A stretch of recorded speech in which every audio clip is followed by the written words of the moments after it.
Araw po kaibigan, no? Yan, madami pong katanungan kaibigan, no?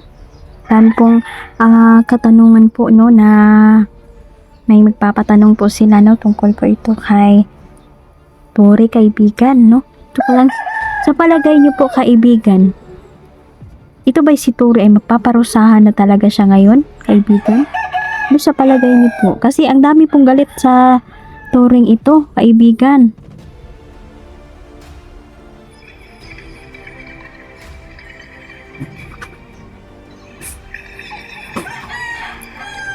So, ayan, no?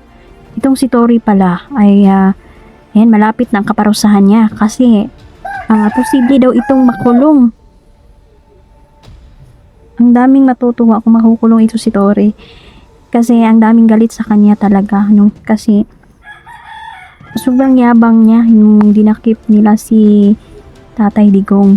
No? Kaya yung mga tao, ang sinisigaw talaga, sabi ni Peter, sinisigaw talaga ng mga tao na ito yung si Tori, pagbayaran talaga niya ang kanyang ginagawa. Magbayad siya sa ginawa niya.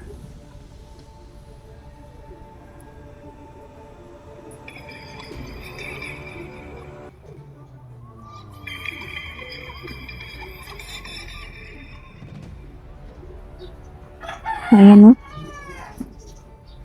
Sabi ni kaibigan,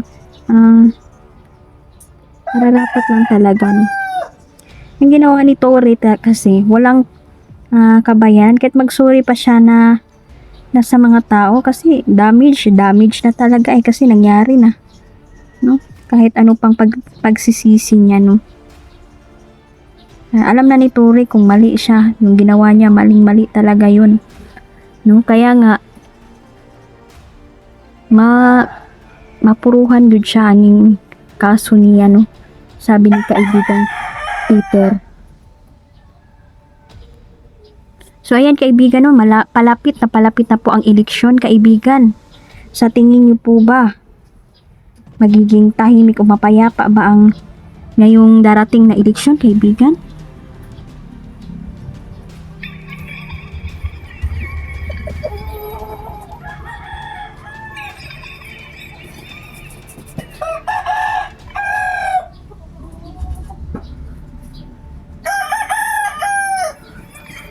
So ayan, paulit-ulit na sinasabi ni Peter na may nagbabalak talaga na dayain ang botohan ngayong eleksyon. No, ako po nanawagan sa inyong lahat mga kaibigan ko na bantayan niyo po, no, tulungan niyo po kami na bantayan po yung eleksyon ngayong ngayon eleksyon na botohan kaibigan. Alam kong marami ang mga sakim talaga na gusto talagang manipulahin na naman yung mga boto ng mga tao. Kung nakikita nyo kaibigan, no, kasi ngayon ay marami ng mga kaalyado ni Marcos na nagising na po sa katotohanan. Parang bumabaliktad na po sila kaibigan. Parang iniwan na po nila si BBM.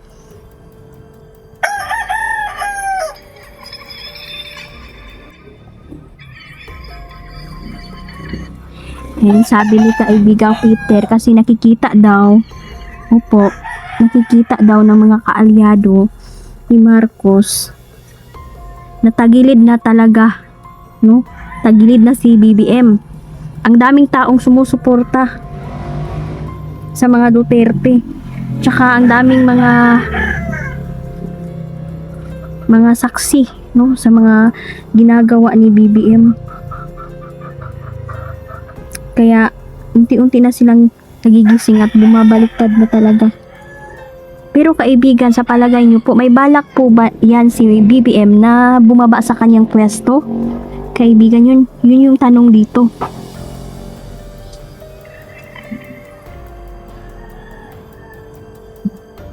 Opo. Okay. Sabi ni kaibigang Peter, wala talagang balak bumaba si Marcos sa kanyang pwesto ngayon. Ano yan kaibigan kung hindi siya bababa? O gustuhin na lang niya ang kanyang posisyon dyan sa itaas yung mga tao sa kanya, sinusuka na kasi si BBM, kaibigan. Paano na? Naku.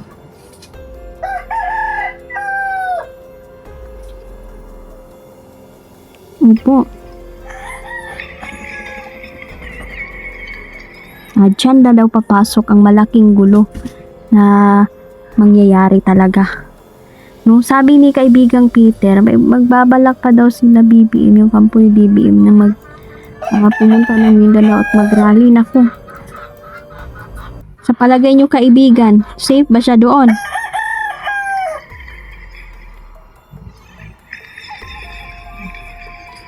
Sabi ni kaibigan na kung pupunta man siya sa Mindanao, wag na lang. No? Kasi ang daming galit na galit ng mga taong bayan, sinisigaw ng taga Mindanao talaga, halos Duterte, Duterte, no? Parang wala nang lugar yata si BBM doon, kaibigan, no? Iilan na lang yung mga supporters niya na pinaglalaban si BBM ngayon. Kitang-kita naman, no?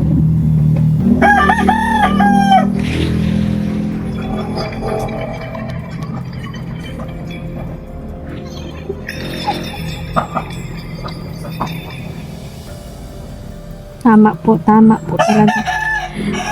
May isa po akong katanungan kaibigan, itong si Lisa Marcos, no? Ang dami pong nagtatanong, tsaka gulong-gulo pa rin yung isip ng mga tao. Ano ba talaga kaibigan? Nandito na ba siya sa Pilipinas? So, nasa ibang bansa pa din kaibigan. Kasi naguguluhan po ang mga tao eh. Kasi may mga balita na si Lisa ay wala pa talaga sa Pilipinas. Pero may mga pictures naman kaibigan na pinost na nandito na talaga siya. Kaya nga yung mga tao, hati yung paniniwala nila ngayon. Sino ba talaga ang nagsasabi ng katotohanan?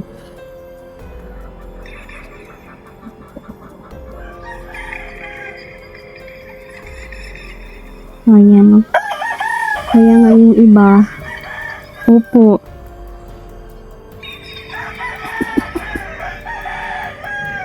si Lisa ay wala pa talaga sa Pilipinas. Hindi pa talaga mapapatunayan yan kasi kung andito si Lisa Marcos,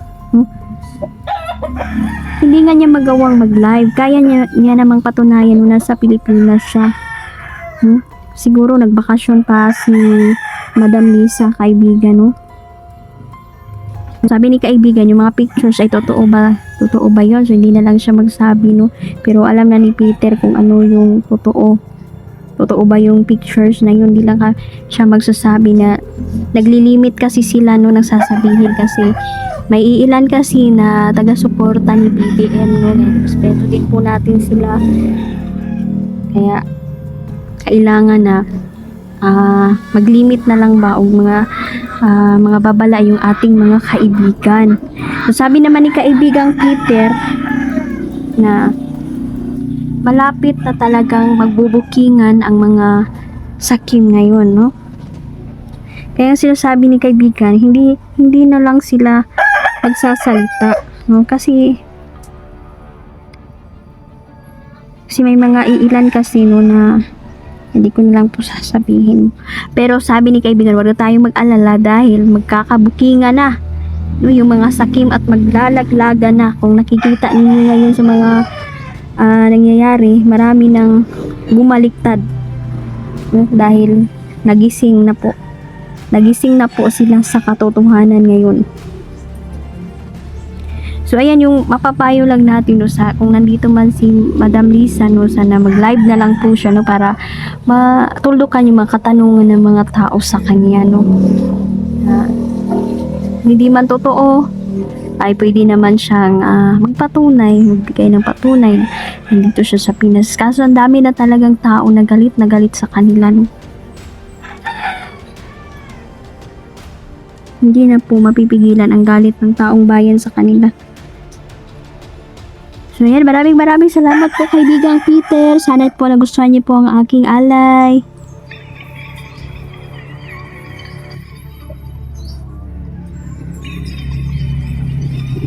Ayan. Sabi, nagpaabot po si Peter. Ayan, maraming salamat po sa iyo. At alam ko na po kung sino, alam po nila kung sino kayo, no? Salamat po. Maraming salamat. Mag-ingat po kayo palagi. Update tayo mamaya po. Thank you very much. Salamat.